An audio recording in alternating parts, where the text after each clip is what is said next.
Retour en studio, donc une question alors vous êtes à l'écoute de Libre Journal des économistes, l'émission ultra néo-turbo-libérale sauvage de Radio Courtoisie, et mes invités qui ne sont pas sauvages sont Lisa Cavagnard-Sig et Erwan Keinec. Désolée. Ne le soyez pas. Et, et donc, Madame l'invitée, nous dit cette auditrice, j'apprécie particulièrement votre acuité de raisonnement, votre logique bien fondée. La méthode dite semi-globale n'existe pas. Il s'agit d'un terme inventé pour calmer les esprits et dissimuler la triste réalité, à l'instar de tout le jargon administratif et politique.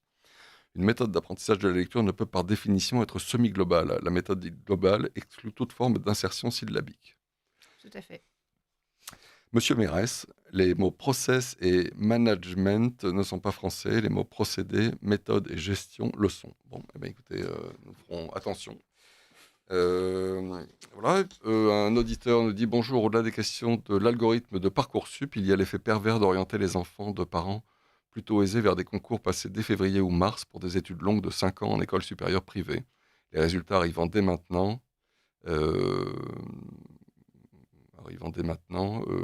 ne sais pas, il manque un truc, oblige alors les parents à ce type de choix excessivement, ou avant juin, disons, oblige alors les parents à ce type de choix excessivement onéreux. Une réaction sur une de ces deux remarques d'invité? Non, pas particulièrement. Spécialement, d'accord. Ouais, visiblement, les gens se sentent contraints, c'est le problème. Oui, bien sûr. Oui. Bien sûr. Une auditrice nous dit « Bonjour à tous, pourquoi ne pas évoquer les 11 vaccins obligatoires pour expliquer également une mortalité infantile ?» Bien cordialement, et ben voilà, c'est évoqué. Merci madame, je ne sais pas, je ne suis pas médecin, alors je suis absolument incapable de dire si vous avez raison ou tort, mais en tout cas la question aura été évoquée. Voilà, et puis un auditeur nous dit pouvez-vous m'expliquer pourquoi on demande aux Français de participer au renflouement du déficit budgétaire alors qu'il y a 100 milliards de fraude à la sécurité sociale, 60 milliards de fraude à la TVA, etc. Pourquoi ne mettons-nous pas des contrôleurs pour récupérer cet argent, notamment celui de la fraude à la taxe carbone? Alors, je crois que la taxe carbone, l'argent a été entièrement dépensé. J'ai peur, c'est toujours le problème avec les hold-up ou les braquages. Oui, c'est qu'une fois que l'argent... Je pense qu'il s'agit de fraude au marché carbone. Oui, c'est ça, oui, au marché. Oui, c'était une fraude à la TVA sur la revente de droits à polluer, disons. Voilà, oui, c'est ça. Le contrôle de gestion, ça coûte toujours de l'argent. Et donc, dans tout dispositif assurantiel et fiscal, il y aura de la fraude, il y aura de l'optimisation. Et faire ce que demande cet auditeur risquerait de coûter plus que ça ne rapporte. Et alors, est-ce qu'il faut se résigner, c'est une vraie question, à une dose de fraude ou d'optimisation dont on ne connaîtrait pas exactement le montant, je ne sais pas, mais tous nos systèmes sociaux susciteront obligatoirement une fraude incompressible. Oui, alors d'autant plus que... Oui, pardon, Lisa Cavagnard-Sig. D'autant plus vrai lorsqu'ils sont très complexes. Pour Alors, le coup, alors, très élevé. sans mauvais jeu de mots, c'est quand même une usine à gaz, le truc de la Absolument, carbone. absolument. Et les frais de gestion de la sécurité sociale sont relativement peu élevés, ce qui, en général, est considéré comme un atout, mais pourrait justement aussi masquer le fait que la détection des fraudes peut-être les plus élémentaires est sous-évaluée. Oui. Mais en effet, la complexité inextricable, Et le montant, et la nature kafkaïenne du système est évidemment propice à ça, oui, bien sûr. Oui, on parle de consentement à l'impôt, ce qui est un petit peu une contradiction dans les termes, mais disons, l'acceptabilité de l'impôt, en tout cas, on va dire, est d'autant plus importante que déjà les services publics sont de bonne qualité et que les gens en ont pour leur argent, on va dire, voilà, quitte à ce qu'on leur soustrait ces sommes, qu'au moins elles soient faibles et bien utilisées, disons. Donc ça, c'est une raison. Donc oui, alors je ne sais pas quoi répondre. Oui, je pense que... puis quand on parle de 100 milliards de fraude à la sécurité sociale, c'est aussi, je crois qu'on compte là-dedans celui qui fait passer son petit café du matin comme un rendez-vous professionnel ou des choses comme ça. Enfin, donc c'est pas... Le périmètre de la sécurité sociale est lui-même difficile à définir. Il y a eu des articles très intéressants là-dessus, mais assez pointus sur le plan comptable.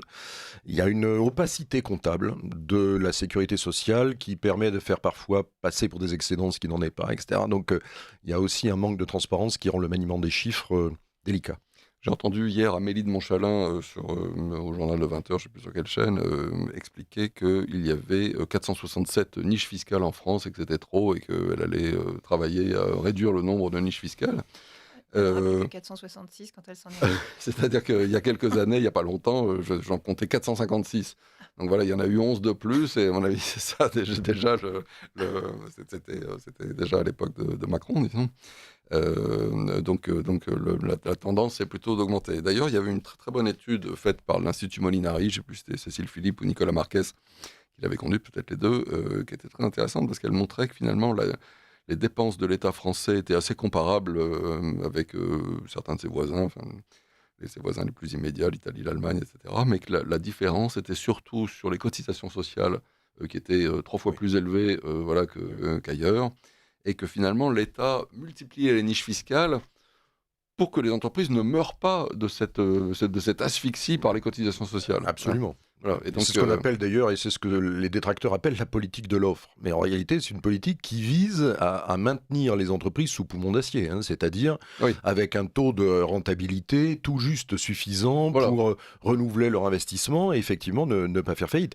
Ce sont des mécanismes compensatoires. Lorsque un pays est embarqué dans une sorte de fuite en avant du prélèvement et de la dépense, et c'est hélas le cas de notre pays depuis 50 ans, les entreprises en pâtissent. On manque d'entreprises en France, on manque d'entreprises dynamiques de taille intermédiaire, là les statistiques sont tout à fait édifiantes, et donc il faut bricoler des systèmes alors qui surenchérissent sur la complexité du système, je dirais, qui est grave, bien entendu, puisque vous avez prélèvement, exonération, exonération sur les exonérations. Bon, c'est absolument fou sur le plan administratif ce que ça peut induire comme coût bureaucratique. Et c'est aussi l'un des maux du système. Et tout l'enjeu de notre pays, c'est de sortir de ça. Donc c'est très bien de dire qu'il faut supprimer des niches fiscales. Maintenant, il faut le faire. Mais il faut le faire et avec une sorte de contrepartie, c'est-à-dire une contrepartie de libération pour éventuellement ne pas étrangler les systèmes qui dépendraient de ces niches-là, mais revenir à plus de transparence fiscale. Et de simplicité, bien sûr. Mais bon, on le dit depuis 50 ans. Oui, c'est ça. Il nous parle de choc de simplification, il nous parle de choc de compétitivité, de choc fiscal, etc. Mais on est en général, embarqué dans un système qui nous lie. On est embarqué dans une dynamique qui nous lie et qui est extrêmement difficile à casser. Ce qui me frappe, moi, depuis 40 ans que je suis citoyen de ce pays, c'est en réalité les phénomènes d'irréversibilité qu'entraîne l'étatisme. C'est intéressant, ça, oui. Ça pourrait faire un sujet d'émission. Si les décisions publiques se contentaient d'être irrationnelles ou irresponsables, on en trouverait dans le secteur privé. Il y a des investisseurs qui se trompent, il y a des patrons qui trichent, tout n'est pas... L'économie de marché, c'est pas le monde des bisounours, pendant que l'État serait le méchant Léviathan. C'est pas gentil méchant, bien sûr, la dichotomie qui permet de séparer les deux mondes. En revanche, le secteur privé, il s'ajuste, il s'adapte, il s'autorégule, il remplace les entreprises peu compétitives par les entreprises compétitives. L'État, non. L'État ne fait jamais faillite, les administrations ne font jamais faillite. L'État fonctionne avec des budgets qui sont alimentés par de l'argent qui n'est pas à lui, qui vient du travail de ses citoyens. Et donc l'inertie du phénomène étatique est absolument considérable de ce point de vue, lorsqu'en plus les marchés financiers sont organisés de manière très efficace pour que son financement soit à peu près illimité. Et ça crée des dispositifs, des mécanismes de dépendance et même des emplois très spécialisés de bureaucrates qu'il est extrêmement compliqué de reverser ensuite, de reformer pour les rendre utiles à une économie qui serait privée. Donc il y a un vrai phénomène d'irréversibilité. On parle parfois des phénomènes d'irréversibilité climatique. Moi, je pense qu'il y a plus un phénomène d'irréversibilité étatique. C'est pourquoi j'ai recommandé récemment de réduire l'empreinte étatique de la France plutôt que son empreinte écologique, qui est plutôt basse. Ça aura sans doute un effet sur l'empreinte écologique, d'ailleurs, de réduire l'empreinte. Non, parce que il y avait énormément de gens qui se déplacent chaque matin, disons, pour lever des impôts d'un côté, d'autres créer des niches fiscales, d'autres les contourner, etc. Et à la fin, c'est quand même énormément de travail perdu, disons. Ça ne crée aucune richesse. Tout à fait. Voilà, ces gens-là pourraient planter des arbres, mais ils ne le font pas. Fabien, vous vouliez dire, Erwan Keinec, quelques mots sur Trump. Non, c'est parce qu'on avait dit qu'on commentait l'actualité, et commenter l'actualité sans commenter Trump, qui est quand même un ovni difficile, qui est un phénomène assez passionnant dans le champ de l'actualité, était négligent. Non, juste en dire que tout le monde se demande, d'abord, où va le monde avec effectivement les décisions pour le moins erratiques de Donald Trump. Il semble qu'il soit aujourd'hui un peu calmé, notamment en voyant l'effet de ces mesures économiques sur les taux d'intérêt de la dette américaine qui là était en train de grimper, et c'était pas une bonne nouvelle pour l'endettement américain qui est considérable. 36 200 milliards de dollars. Oui. C'est énorme. Alors qu'il a baissé quand même de 4 milliards. Oui. Le chiffre exact, c'est pas 36 214, disons, ils sont passés à 36 210. Oui. Donc déjà, Oui. je suis admiratif sur le fait qu'il soit possible de faire baisser une dette. C'est pas le cas de la France. Non. Et alors donc le président américain, on a parfois sur certains plateaux télé pu le qualifier de libéral ou néolibéral, parce que tout ce qui est mauvais est néolibéral, et Bien tout sûr. ce qui est néolibéral est l'antichambre du fascisme, qui est encore plus mauvais. On connaît cette rhétorique, elle est à peu près systématique chez un certain nombre d'intellectuels, disons, ou de politiciens de gauche. Il faut que, comme le monde se divise entre bien et mal, le socialisme est une idéologie au sens strict manichéen. Bien sûr, oui. Et donc, ce qui est mal, c'est forcément le libéralisme, et le fascisme empire. Et en fait, quand un président des États-Unis menace de limiter les transactions internationales en augmentant une taxe qui s'appelle des droits de douane, il fait à peu près tout ce qu'on veut, mais sauf du libéralisme. C'est un peu comme si c'est un peu comme si on disait que le communisme avait inventé les stock options, si vous voulez. Alors il faut peut-être pas, c'est de l'anglais. Il faut Oui, c'est de l'anglais. pas le Oui, dire, oui, mais oui. voilà, les actions distribuées Voilà. au management. Aux administrateurs. Et donc c'est un personnage qui est assez passionnant. Moi, j'ai l'impression quand même d'un homme qui s'amuse, d'abord qui prend beaucoup de plaisir à être là où il est, à faire ce qu'il fait et à se moquer un peu du monde, quelque part, d'où le côté erratique de ses positions. Il a un côté extrêmement réactionnaire au sens strict du terme, c'est-à-dire véritablement une aversion viscérale vis-à-vis des idéologies qu'on qualifie aujourd'hui de progressistes, encore un terme dont on pourrait discuter l'acuité, enfin la pertinence. Et puis il a un côté révolutionnaire, parce que à la fois il voudrait revenir aux fondamentaux de la Constitution américaine, par exemple avec une liberté d'expression débridée. Ah oui. Il revient aux droits de douane, qui sont les taxes préférées des constitutionnalistes américains. C'est là-dessus que l'Amérique obtient ses recettes fiscales pendant une bonne partie du 19e siècle. C'est très archaïque en réalité. Et puis d'un autre côté, il est révolutionnaire parce que dans un système qui est très démocratique, beaucoup plus démocratique que le nôtre, les États-Unis Bien en sûr. termes d'institutions, il est le roi. Il se comporte comme le roi de l'Amérique et il vit l'Amérique comme sa chose, son patrimoine. Il dit Biden nous a arnaqué de l'argent de l'Ukraine, etc. C'est quand même une vision assez singulière d'une démocratie américaine où tout de même le président est élu. Bref, donc c'est un personnage étrange. Et la dernière chose que je voulais en dire, c'est que ce qu'il a de très particulier, c'est qu'on sait que l'Amérique, tout le monde énormément décrit là-dessus, a un problème chronique de double déficit. C'est-à-dire déficit budgétaire, déficit des finances publiques, et déficit commercial, déficit des échanges extérieurs. Il y a peu de grands pays qui ont ce double déficit. J'en connais un, je ne les connais pas tous. Quand je dis peu, je ne veux pas limiter la liste, je ne les connais pas tous, mais l'autre que je connais, évidemment, c'est la France. Donc, les deux pays sont dans une situation qui est intenable sur le plan monétaire, budgétaire. Et normalement, ce sont les créanciers qui vous rappellent à l'ordre. Bien sûr, oui. Historiquement, lorsque vous ne pouvez plus payer, les créanciers sonnent et vous disent il va falloir changer quelque chose dans votre gouvernance économique. Et là, on a un président auquel nul n'a rien demandé, qui devance les mesures presque révolutionnaires à prendre, et c'est le débiteur qui dit les créanciers sont méchants.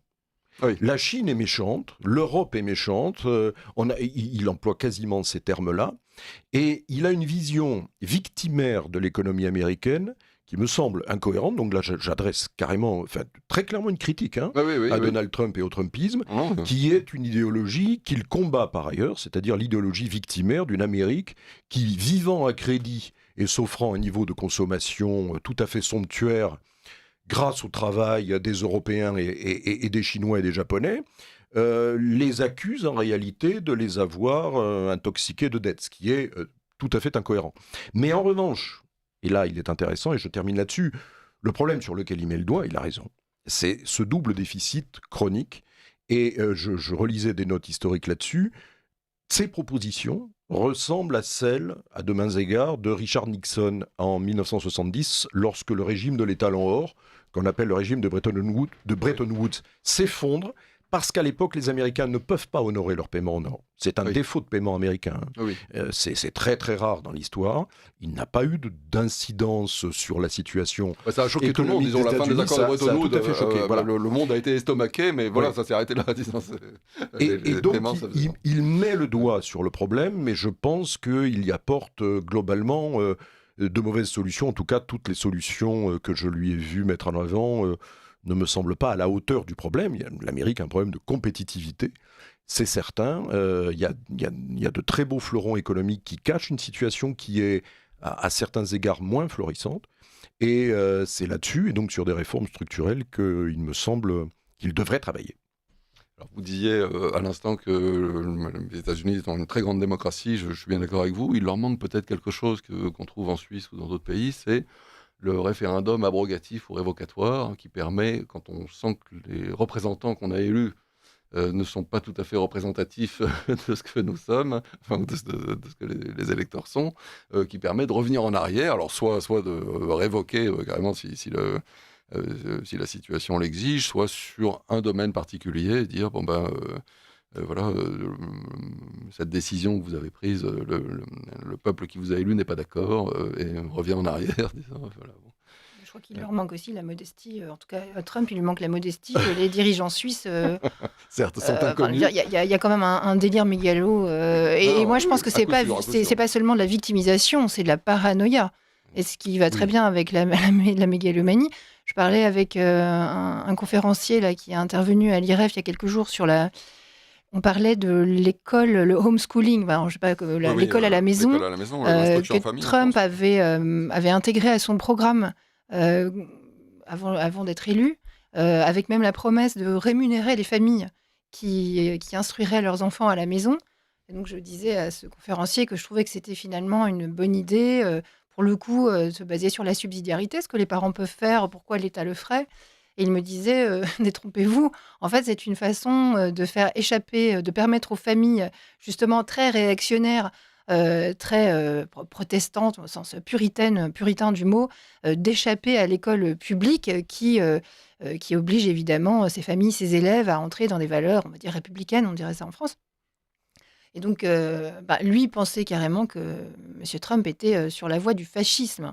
Donc, bon, c'est peut-être un petit peu fort, mais il y a quelque chose de mégalo et de parano chez ce monsieur. Moi, je n'ai jamais apprécié le bonhomme, et mon avis n'est sans doute pas très pertinent, parce que je ne connais rien à la politique américaine, mais c'est sa personne que je trouve un peu extrême et outrancière, et je pense que tout ce qui est outrancier et caricatural jette le discrédit sur toutes les mesures qui sont prises.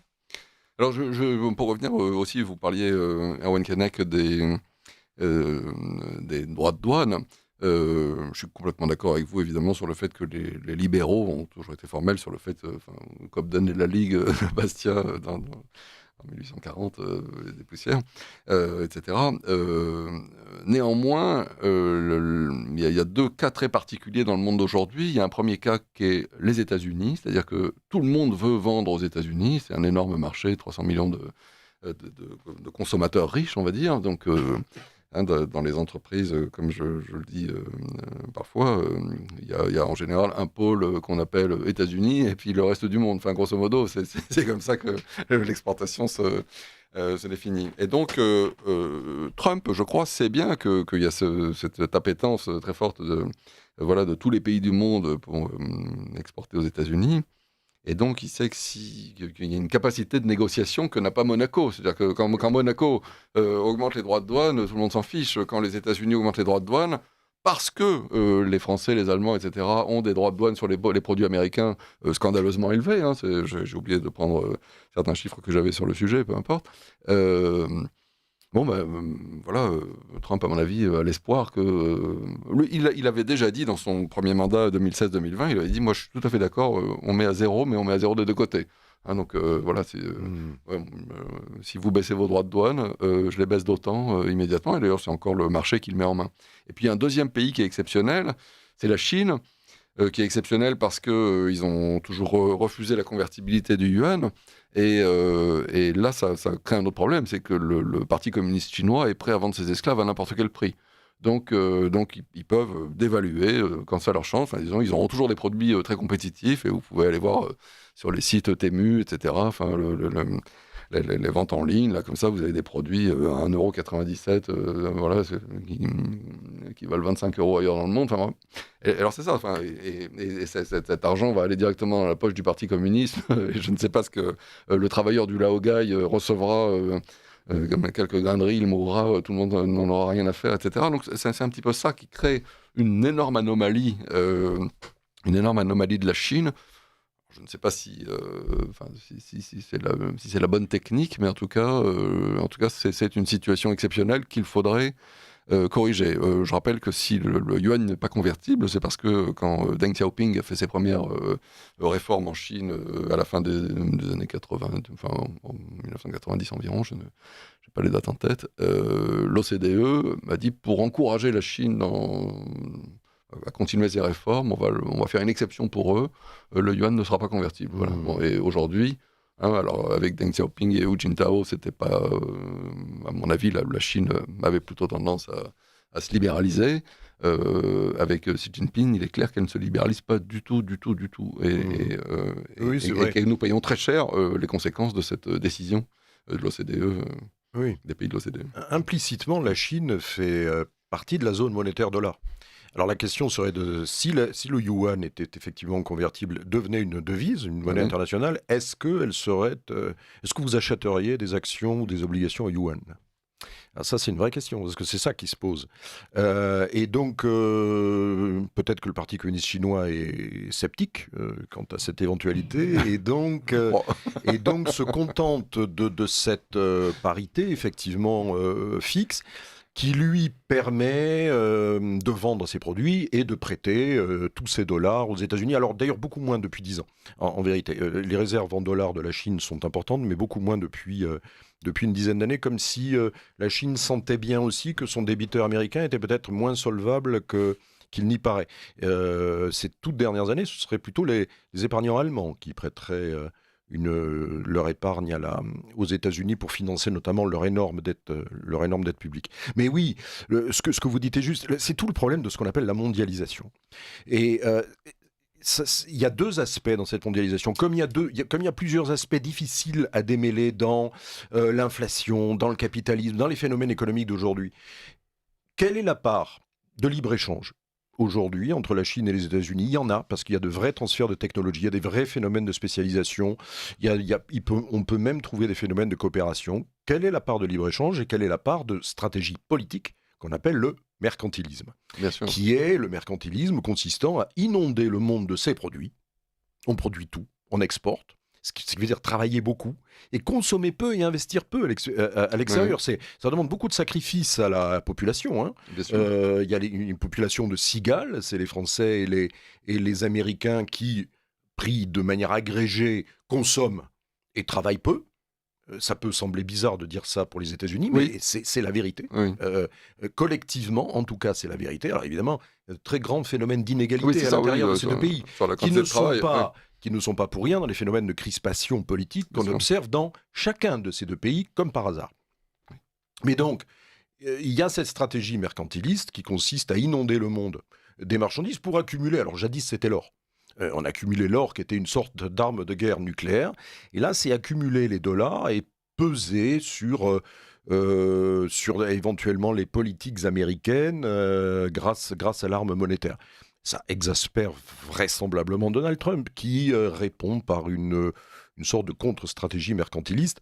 À mon avis, c'est pas la bonne manière de faire. Il y a des pays qui ont des monnaies très surévaluées, ou en tout cas très fortes, comme le franc suisse, comme la Suisse, et qui basent leur stratégie non pas sur le mercantilisme, mais sur l'excellence de leur industrie, de leur secteur économique. Et d'ailleurs, la Chine a des secteurs économiques, parce qu'on colporte parfois des visions un peu caricaturales de l'économie chinoise, qui a des brevets, qui a un véritable potentiel d'innovation, qui est beaucoup plus riche et diverse qu'elle ne l'était il y a 30 ans. Mais il faut dire que son taux de croissance, que j'ai mesuré récemment, est de taux de croissance du PIB par habitant depuis 1990, 32 ans, 8% par an, tous les ans. 8%. Je sais En pas moyenne, si ça oui, dit en quelque moyenne, chose en moyenne. Oui, bien sûr, aux oui, auditeurs. oui, oui. En moyenne, Oui, oui. en moyenne. Oui, oui, oui. 8% par Parce que an, ça baisse tous les récemment. ans, Oui, oui, de oui. croissance du PIB par habitant, de la richesse par Bien habitant. sûr. Ça veut dire un C'est- doublement de tous les 9 ans de la richesse de C'est chacun. Oui. colossal, Bien c'est sûr, absolument colossal. oui. Et on ne fait pas une performance comme ça uniquement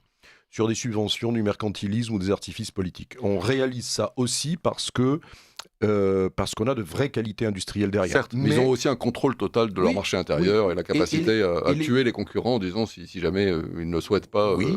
Les voir émerger en Tout Chine, ça est etc. juste, c'est pour Enfin, ça bref, qu'il oui, faut bien sûr, toujours bien sûr. faire la Oui, part des oui, choses. bien sûr. Il est vrai aussi Oui. que les Chinois consomment peu, comme tous les peuples vieillissants, car l'Asie vieillit, et épargne beaucoup, et notamment épargne beaucoup pour sa retraite. Et ben, une partie de cette épargne, c'est précisément les dollars que leurs clients américains leur donnent. Enfin, leur donnent, en contrepartie de leur travail. Vous écoutez le Libre Journal des économistes. Mes invités sont Lisa Kamenersig et Erwan Keinec, et nous parlons de Donald Trump actuellement, et de la Chine d'ailleurs, des réactions d'auditeurs. Que pensez-vous des attaques de prison ces jours-ci? Ne sont-elles pas l'image d'une France à genoux avec une population totalement éclatée que rien ne rassemble? Qu'est-ce qu'être français aujourd'hui? Alors, je pense qu'on ne va pas pouvoir répondre Vous avez 4 heures. à ces questions aujourd'hui. Mais en tout cas, merci de nous avoir posé ces questions. Ce qu'on en pense, c'est lamentable. Enfin, pourquoi s'est-on mis dans cette situation? Comment a-t-on fait pour en arriver là? C'est l'éternelle question. Et puis un autre auditeur nous dit: bonjour, la fraude est totalement connue des services de l'État, impôts, aides sociales. Ils laissent faire la fraude dans certains domaines en sachant que les victimes, les contribuables qui persistent à ne pas frauder, dans certains domaines, en sachant que les victimes, les contribuables qui persistent à ne pas frauder alors qu'ils pourraient le faire. Bon, d'accord, oui. On n'a pas parlé de la guerre russo-ukrainienne, ce qui est quand même un des gros problèmes qui se pose à Donald Trump, ou que Donald Trump nous pose, on va dire, qu'il pose aux Ukrainiens. Je ne sais pas si vous avez quelque chose à dire là-dessus. Je ne suis pas spécialiste du sujet, donc Oui, je crois pas que- d'accord.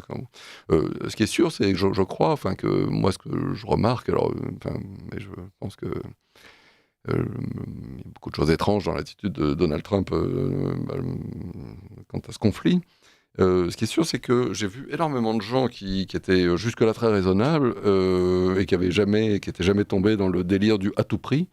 Comme ça s'est fait par exemple pour la Covid en France, voilà, on sauve les entreprises à tout prix, etc. Beaucoup de gens rétifs à ces idées à tout prix qui tout d'un coup ont dit il faut sauver l'Ukraine à tout prix. Peut-être qu'ils ont raison. La seule chose, c'est qu'on a 3300 milliards de dettes, les Américains ont 36 200 milliards de dettes, et qu'un jour ça s'arrête. C'est-à-dire, alors la question c'est est-ce que c'est ça le problème de Donald Trump, ou est-ce qu'il est naïf? C'est possible aussi. Enfin, je veux dire, je ne sais pas, je suis pas dans sa tête, mais en tout cas.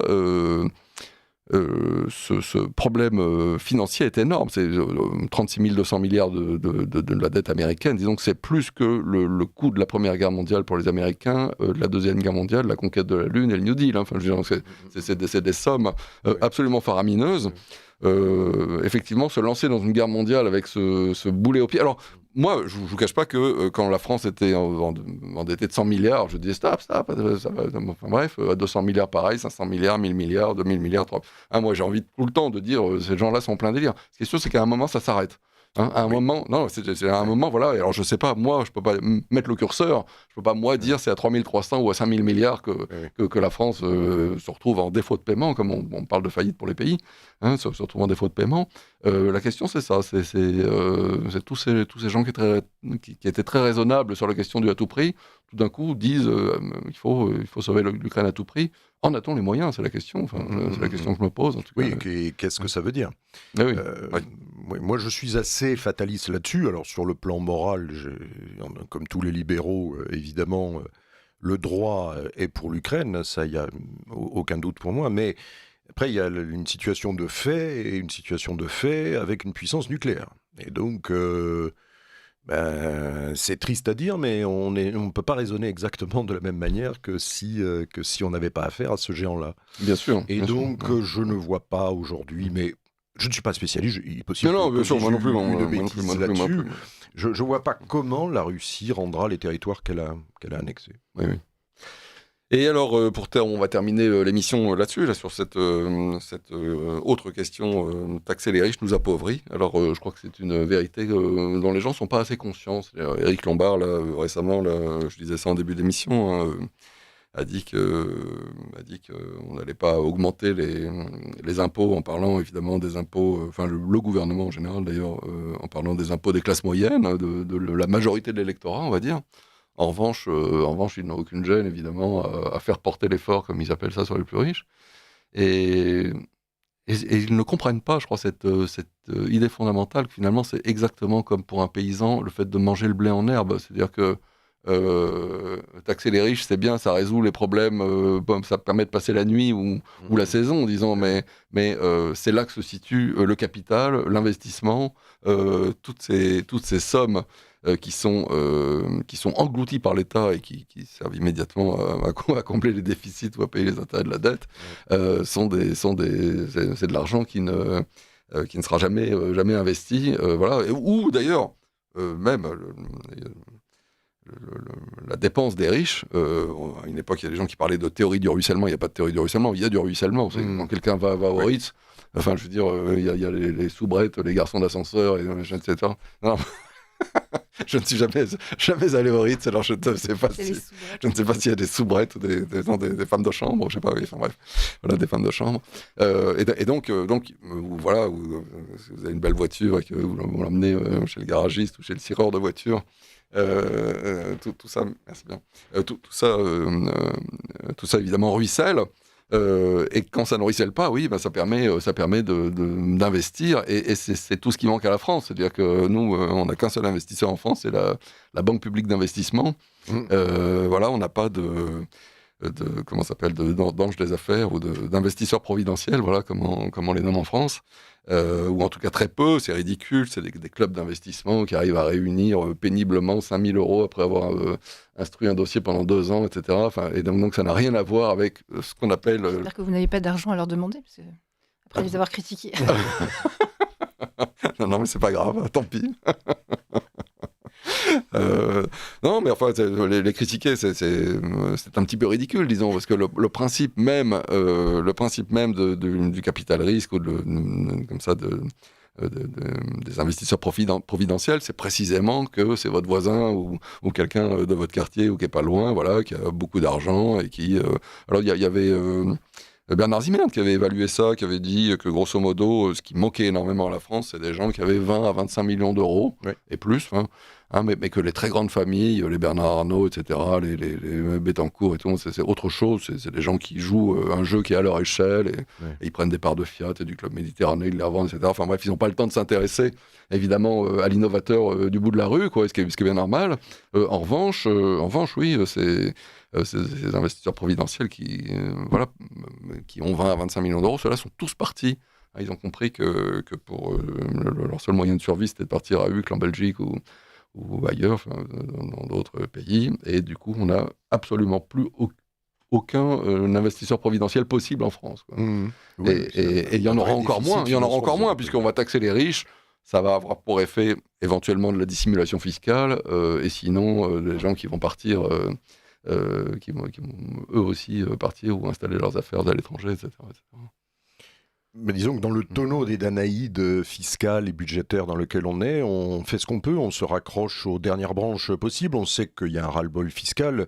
Louis XIV disait que l'art de l'impôt, c'est de plumer loi sans qu'elle crie. Loi crie depuis un certain temps. Et donc, on pense que les riches, éventuellement, les très gros patrimoines vont être plus coopératifs. Et donc, comme d'habitude, pour essayer d'éponger un déficit qui est structurel et abyssal, on essaie de gratter l'argent là où il est. Alors on va fiscaliser les hauts patrimoines, c'est-à-dire réhabiliter l'impôt de solidarité sur la fortune. Qui existe toujours sur l'immobilier, d'ailleurs. Le truc dont on peut se débarrasser le moins facilement possible. Donc les gens sont coincés, disons, avec leur immobilier. On va éventuellement augmenter les impôts sur des retraités pas si très riches que ça, en supprimant l'abattement de 10% sur leur revenu. Donc on va essayer de gratter l'argent là où on peut, et ça ne résoudra rien. du problème structurel qui s'accumule depuis 50 ans. Mais on vous dit, en tout cas dans nombre de débats, et notamment sur le service public par exemple, mais que comme vous avez des besoins incompressibles de dépenses, parce que c'est un axiome, Oui. le fait qu'on doive dépenser plus est un axiome, c'est-à-dire que c'est quelque chose qui est naturalisé, qui n'est Ah bien sûr, absolument pas c'est remis en- intégré, bien sûr. oui, oui, absolument oui. pas remis À en tel point cause. qu'il parle d'une baisse à la hausse si jamais on Oui. dépense un peu moins que ce tout que à la fait. courbe Et indiquait l'an dernier, enfin, disons, un sur certain nombre de sur la projection. responsables politiques de la commission des finances confondent ralentissement de la hausse. Voilà, Et ben, c'est que, en mathématiques, on appelle ça confondre une dérivée première et une dérivée secondaire. exactement. Et Oui. donc, ça donne ce genre de choses. Alors, les effets fiscaux peuvent être éventuellement favorables à court terme, mais en général, ces impôts sur les patrimoines, on le sait, avec l'impôt sur la fortune, sont très très chers à collecter. Parce Oui. qu'ils nécessitent des coûts d'évaluation qui sont D'inquisitoriaux. absolument énormes. Bien sûr, oui. Il y a une perte de rendement marginal qui est liée à l'évasion fiscale que ça entraînera. Et encore une fois, ça ne résoudra absolument rien. C'est vraiment un expédient. Alors on peut comprendre qu'un gouvernement aussi précaire que le nôtre, dans une situation d'urgence financière au sens comptable du terme, n'ait pas d'autres ressources que d'user d'expédients. Mais Supprimer des dépenses. Ils ont cette ressource-là, elle est oui, énorme. Elle mais, est énorme. mais ça va être très difficile parce que ce qui est terrible, effectivement, du fait du phénomène de dépendance que j'évoquais tout à l'heure, Oui. c'est qu'en réalité, en France, vous ne pouvez pas augmenter les impôts puisque notre pays est saturé de prélèvements fiscaux dans tous les domaines. Hein. J'ai regardé les assiettes Oui. d'impôts, Oui. on est dans les meilleurs, entre guillemets, partout. On est rarement premier, mais on est toujours deuxième. Oui, hein. voilà, il y a Dans quelque tous les chose comme ça. Par domaines. exemple, sur les successions, on dit que l'impôt Oui. sur les successions est faible. Il y a guère que 2 pays ou 3 de l'OCDE qui font pire que nous. Hein. Bien sûr, bien sûr. Donc, Et c'est dramatique, ça, parce que finalement, on demande aux gens de parier sur la date de leur mort. Oui, C'est-à-dire que c'est vrai. l'impôt sur les successions, on s'en rend pas compte, mais à partir du moment où il y a des optimisations fiscales qui sont possibles, des tranches, des franchises, vous pouvez donner, je sais plus quoi, 100 000 euros tous les 15 ans à vos enfants, etc. Enfin bref. Mais finalement, le seul moyen de ne pas vous faire trop voler, c'est de savoir exactement quel jour vous allez mourir, quoi. C'est vrai. Et donc, oui, enfin, mais justement, est-ce tout à fait sain de demander aux gens Non, bien sûr, mais de faire rien séparer n'est les- vraiment sain dans l'histoire. Et en Oui. termes de dépenses publiques, pour finir là-dessus, Oui. il y a des phénomènes cumulatifs qui engendrent la hausse automatique des dépenses publiques, à commencer par les dépenses sociales et notamment les dépenses de retraite dans un pays qui vieillit. Ça traduit un manque d'anticipation et de courage politique dont il faut... Je ne vais pas en exonérer les générations actuelles d'hommes politiques, mais la question de l'héritage, qui était devenu tabou, c'était un terme qu'avait employé François Mitterrand pour parler de Valéry Giscard d'Estaing. Bien sûr. La question de l'héritage, elle est quand même extrêmement lourde dans notre pays. Toutes ces réformes qui n'ont pas été faites pendant 50 ans, elles mettent... Alors j'ai critiqué nos hommes politiques, jeunes hommes et femmes politiques actuellement, mais vraiment, ils sont dans une situation, ils héritent d'un pays sur le plan budgétaire et économique qu'on n'aurait pas dû leur laisser. On aurait dû... Certes, mais quand ils font leur programme, quand ils font leur programme politique en début de campagne, Oui, présidentielle, oui, législative, mais- etc., bien entendu. ils connaissent à peu près la Oui. situation, et donc leurs promesses normalement doivent Mais l'effort, être liées. l'effort de courage et d'intelligence, de réforme qui leur est demandé est herculéen. C'est vrai, Herculéen. c'est vrai, et il le sera encore Et- plus demain qu'aujourd'hui. Absolument. C'est ça le problème. Absolument. Donc, il faut souhaiter qu'Hercule arrive. Il ne donne Lisa même pas Camille-Marcelli. de signes ou de gages comment dire, de réformes modestes. Je pense, je pensais ce matin, parce que j'ai lu qu'il y avait eu 128 cas de 128 signalements pour, je ne sais plus comment on appelle ça, pour médiatisation sur le climat qui ne correspondait pas aux normes attendues par l'État. C'est-à-dire qu'il y a Oui. 128 fois des chaînes de télévision ou de radio n'ont pas dit ce qu'il fallait dire sur le réchauffement climatique, donc se sont fait épingler. Et l'ARCOM peut aller mettre son nez en disant, voilà, on va fermer telle chaîne parce que vous ne relayez pas les thèses sur le réchauffement climatique qu'on voudrait que vous relayiez. Pardon, mais l'audiovisuel public en France, c'est 4 milliards d'euros. Alors, c'est rien par rapport à 3 000 milliards de dettes. Ah, mais Mais c'est quand même 4 c'est les petits milliards ruisseaux pour les d'euros. grandes rivières. Non, mais vendons. Et ça, là, il n'y a vendons. pas, Bien sûr. comment dire, c'est pas licencier des gens qui vont pas retrouver de travail. Il n'y a pas de complexité Faut vendre ça, administrative faut vendre ça par là-dedans. appartement. Non, mais il n'y a pas de complexité administrative là-dedans. Ce Non. sont des gens qui sont employés, je sais pas quoi, de France 2, de France Inter, etc. Bien sûr, Il faut juste les prévenir un peu avant bien sûr. qu'ils puissent s'organiser. Mais il me semble que même ces signaux-là ne sont pas montrés par les gens qui sont au pouvoir aujourd'hui. C'est un petit peu dommage. Alors, pour terminer cette émission, puisque nous arrivons au terme de cette émission, deux commentaires d'auditeurs, deux commentaires assez anti-américains d'ailleurs. Une auditrice nous dit: beaucoup de gens ne se sont pas encore rendus compte que la guerre en Ukraine est une guerre des États-Unis contre la Russie. Les États-Unis ont toujours voulu dominer le monde. Eh bien, c'est ce que nous verrons dans les mois qui viennent. Espérons que la France ne disparaisse pas dans cet affrontement. Et puis, notre auditeur nous dit: s'il n'y a pas de moteur de recherche français et européen, c'est uniquement parce que uniquement les États-Unis qui mettent leur veto. Sarkozy a pris 624 tonnes d'or à la demande des États-Unis. 16% de la production est allée aux États-Unis. Combien de temps allons-nous encore plier et céder aux États-Unis? Oui, bon, on avait financé le moteur Quant qui a disparu de sa belle mort. Et la première recherche sur Quant était d'ailleurs Google. Voilà, donc c'est dire. Les fonctionnaires voulaient tout de suite en sortir. Voilà, je remercie nos auditeurs pour leurs commentaires et leurs questions. Le thème de l'émission d'aujourd'hui était le Dieu est dans les détails, pourquoi taxer nos appauvris. Merci à Lisa Kamenersvig et Erwan Kennec. Merci à Benoît à la réalisation. Merci au personnel de Radio Courtoisie, aux bénévoles. Et je vous donne rendez-vous le 14 mai. D'ici là, restez à l'écoute de Radio Courtoisie.